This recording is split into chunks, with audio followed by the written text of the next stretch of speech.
ఎవరైనా సరే ఆరోగ్యంగా ఉండాలంటే శుభ్రత పాటించాలి. మరి శుభ్రత కావాలంటే ఎలిం ప్రొడక్ట్స్ వాడాలి.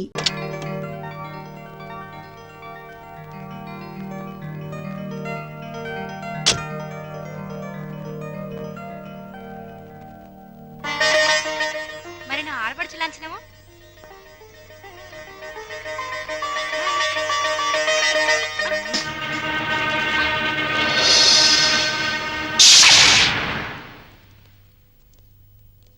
కుడికాలు లోపల పెట్టిరమ్మా.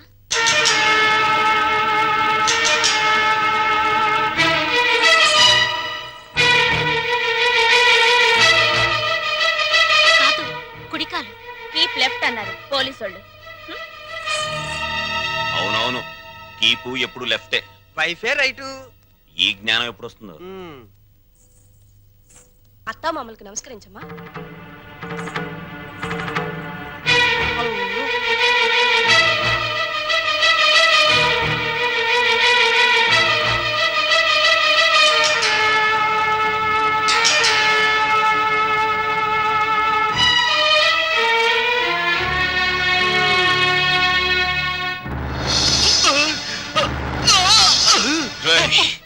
నీకు ఇంట్లో ఎవరు అన్యాయం చేశారని మా అందరికి ఇంత ద్రోహం చేశావురా? రాణి ఎవరో ముందు నాకు తెలీదు. తెలిసిన తర్వాత ఆ అమ్మాయి లేకుండా నేను బతకలేని తెలిసింది. నన్ను చంపినా సరే నేను మాత్రం రాణినే. నువ్వు ఈ ఇంట్లో ఎందరినో ఏడిపించాల్సిన డ్యూటీ బోలెడ్ ఎంత ఉంది. ఈ ఏడుపుని ఇక్కడ వేస్ట్ చేయకు, వెళ్ళు. అది కదండి. ఈ గొలుసు పెట్టుకో. ఎలాగో గదిలోకి వెళ్ళగానే విప్పదీసేదేగా, అంత మాత్రానికి ఇంత బరువు పట్టుచారు ఎందుకండి? ఏ శుభకార్యమైనా సాంప్రదాయ సిద్ధంగా జరిగితే అది మాకు ముందే జరిగిపోయిందిగా. గడ్డిని తగలబెడటానికి పెద్ద దివిటి అక్కర్లా, చిన్న అగ్గి పుల్ల చాలు. ఆ అగ్గి పుల్లే నీ కోడలు నా కూతురు అన్నమాట.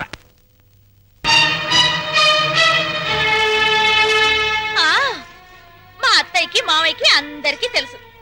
ఆ వీక్ పాయింట్ లీక్ అయ్యాకే నన్ను ఆయనకి తగిలించారు. ఫోన్లేండి, పెళ్లికి ముందు ఏం జరిగినా పెళ్ళయ్యాక ఈ తంతు తప్పదంటే మీకోసం కాసేపు కప్పుకుంటాను.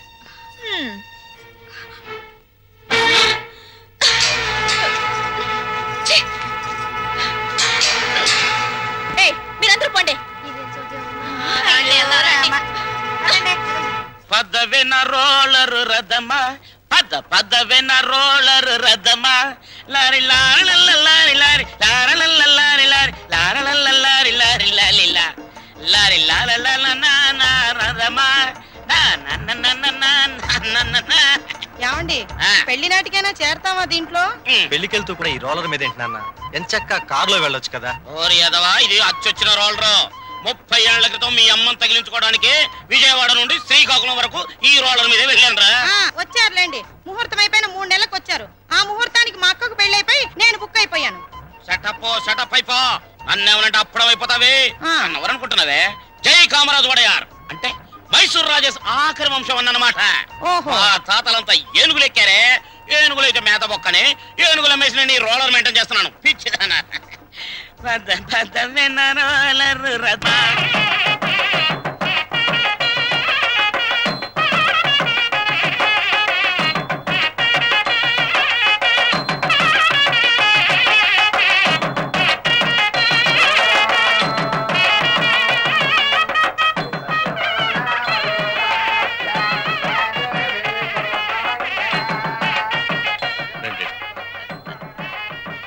ఇలా కూర్చోండి.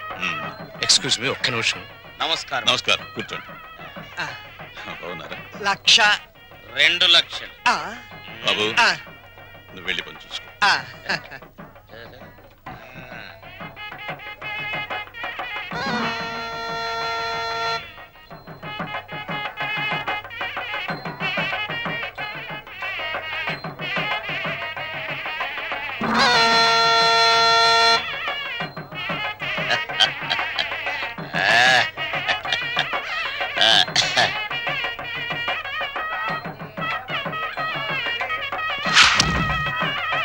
తీసుకోండి.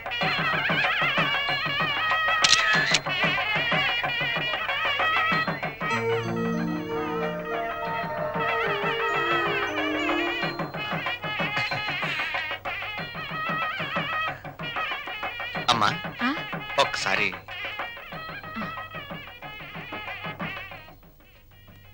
ఏయ్ అరే లేమ్మా, ఏమిటి ఏమిట్రా ఇది? అమ్మా నాన్నల మాట విని చెడ్డగా ప్రవర్తించాను. నన్ను క్షమించండి అత్తయ్య. బుద్ధొచ్చింది. బాగా బుద్ధి వచ్చిందా? నువ్వు ఊరుకోరా, అవే మాటలమ్మా.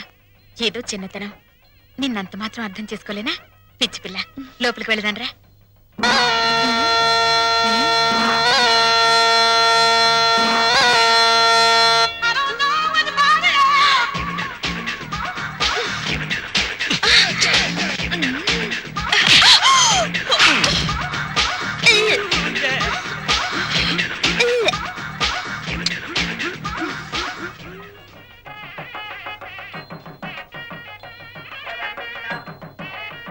అత్తయ్య, ఏమిటి ఏమైందమ్మా?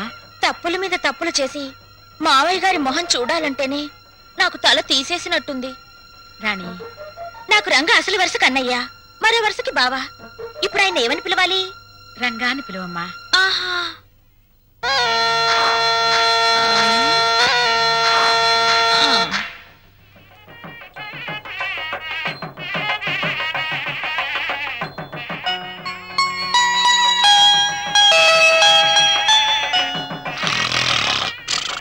మహారాజా మహారాజా, మీరు ఎప్పుడైనా జైలుకి వెళ్ళారా? ఒకే ఒక్క రోజు వెళ్ళాను. అది నా రోలర్ కింద పంది పిల్ల పడితే. అక్కడ కోడికల కొండలరావుని చూసారా? ఆయన ఎవరు? నా మొగుడు. ఆ ఈ చాలు గాని ఇంకా చూసుకోండి. ఏంటది? పెళ్ళి.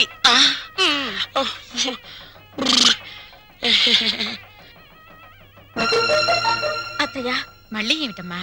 అందరూ నా వంక మీ అబ్బాయి వంక చాలా హీనంగా చూస్తున్నారు. పరువు గల ఈ కుటుంబ గౌరవం నిలబెట్టడం కోసం మేమిద్దరం ఎటైనా వెళ్ళిపోయి బ్రతకాలనుకుంటున్నాం.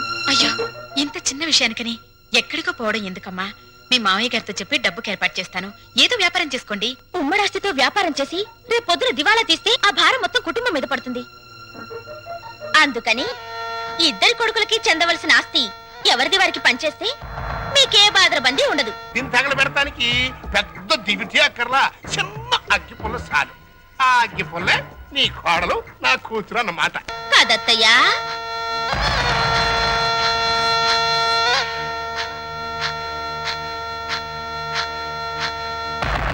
ఈ కొడుకులిద్దరూ దేవాలయంలో గబ్బిలాయిలన్నమాట.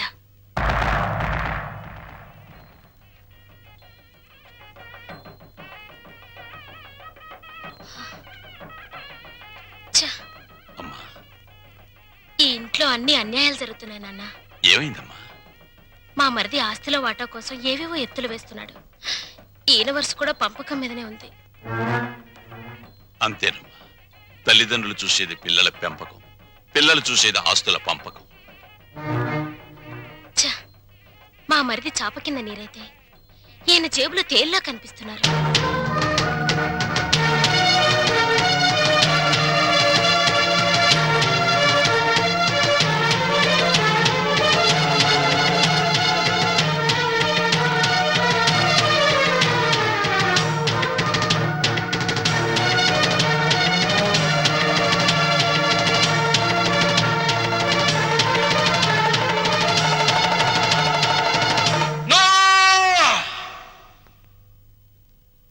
ఏమయ్యా రఘురామయ్య, మీసాలొచ్చాక కొడుకుల్ని దూరంగా ఉంచాలి, పెళ్ళాలొచ్చాక అంటరాని వాళ్ళుగా చూడాలి.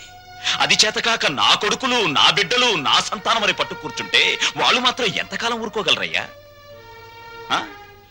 పాపం అమాయకులు కాబట్టి, పెళ్ళాల పైట చెంగుల్ని పాము పడగలనుకుని భయపడే పసిపిల్లలు కాబట్టి ఇన్నాళ్ళు ఆగారు. ఇప్పుడు అడుగుతున్నారు. అడిగితే కాదండానికి నువ్వెవరివయ్యా? పంచు ఆస్తుల్ని. రంగా, నువ్వు కూడా. పెద్దోడు చిన్నోడు చెప్పిందే కరెక్ట్ అంటున్నాను. చెప్పింది చేసి నీ పెద్దరికం కాపాడుకో. రే రంగా, నువ్వు వాళ్ళతో చేరి నన్ను వెన్నుపోటు పొడుస్తావురా? పెద్ద వాళ్ళకి తప్పట్లేదు వెన్నుపోట్లు, నువ్వెంత? ఇప్పుడు నువ్వు ఆస్తి పంచకపోతే రేపు నీ కొడుకుల మాటల పోట్లు, కోడల చేతి పోట్లు, కోర్టుల నోటీస్ పోట్లు, పోట్లు అన్ని పోట్లే, జాగ్రత్త. రంగా, అందరూ ఒకటిగా కలుసున్నప్పుడు ఆస్తి పంపకాలు ఎందుకురా? అమ్మా, ఈ చేతి వేళ్లున్నాయి, ఇవి అన్నం కలుపుకోవడానికి, తినడానికి, కడుక్కోవడానికి కలిసి ఉంటాయి. తిన్నాక వేటికవే నీకు నువ్వే నాకు నేనే అని మళ్ళీ దూరం అవుతాయి. నీ శరీరంలోని భాగాలే ఒకటిగా ఉండనప్పుడు నీ కడుపున పుట్టిన బిడ్డలు మాత్రం ఒకటిగా ఎలా ఉంటారు? ఎందుకు ఉండాలి? రంగా, ఎందుకురా? ఎందుకు అందరూ కలిసి ఆయన్ని చిత్రహింస చేస్తున్నారు? అమ్మా, చిన్న కొడలా, గొడవలు ఆపేసి భోజనానికి రండి. ఏ విషయం తేలేదాకా మేమెవరం భోజనాలు చెయ్యం. రండి రండి.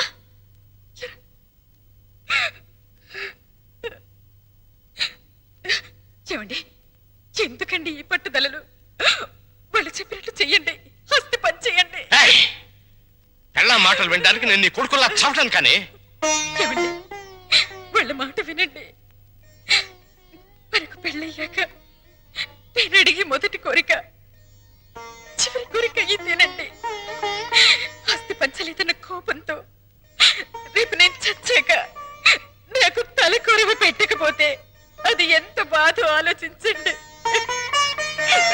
లక్ష్మి, వాళ్ళు మనిషిని, నువ్వు మనసుని చంపుతున్నారు.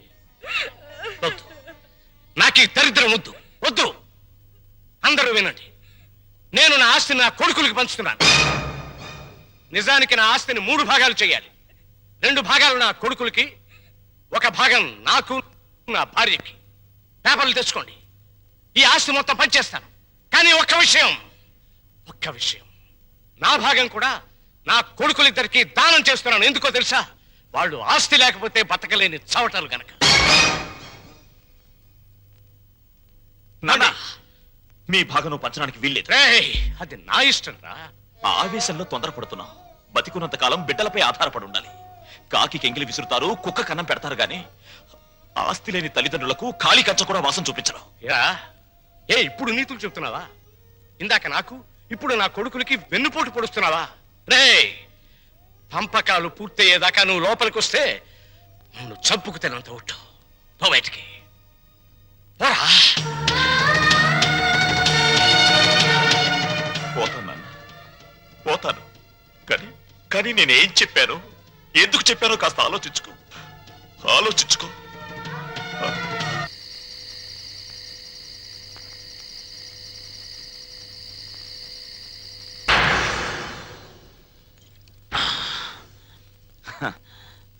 మందుకు పుట్టిన బిడ్డలు బ్రాండీ, విస్కీ, రమ్ము, జిన్ను, సారా, బీరు ఇవేవి తాగినా వచ్చేది ఒక్కటే, కిక్కు. నిషాలో, కిక్కులో, మత్తులో, తూలుడులో, పేలుడులో తేడాలు లేవు. కానీ ఒక్క తల్లి కడుపున పుట్టిన బిడ్డల్లో ఎందుకున్నాయి తేడాలు? ఎందుకొచ్చాయి తేడాలు? రఘురామయ్య ఇవన్నీ ఆలోచించాడా? నేను చెప్పిన చిప్పోని బయటికి